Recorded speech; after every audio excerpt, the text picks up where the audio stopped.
Kwa hiyo niendelee kukushukuru sana mgeni rasmi kwa namna unavyoendelea kutufurahisha na kutunga mkono wana Ruvuma, wana Songea. Na usichoke baba yetu, kwa sababu wewe ndio mlezi wetu katika eneo hili la michezo. Kwa sababu nimepewa neno la kushukuru.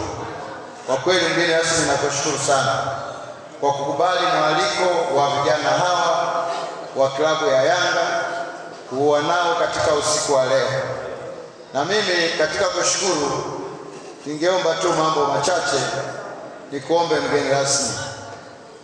La kwanza, utusaidie Ruvuma ikiwemo na Songea, namna gani tunaweza kupata aidha timu katika mji wetu au mkoa wetu ambayo itasababisha kuvuta na timu zingine zinazoweza kucheza katika ligi kuu. Kwa hiyo Mheshimiwa mgeni rasmi, tukishirikiana na wanayanga hawa na wadau wengine wa michezo, ni jambo muhimu ukatufikiria tulichakata ili tuweze kupata timu ambayo inaweza ikaingia kwenye daraja la kwanza. Hii nadhani kwa umoja wetu sisi wana Ruvuma na hasa wana Yanga tunaweza tukaona namna gani tufanye.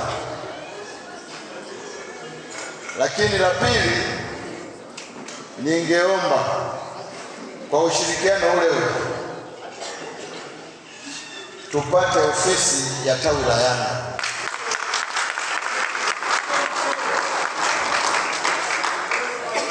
Mimi kwenye taasisi yangu kule vyumba vipo, lakini shida yangu mwenzangu yule sio kama atakubali.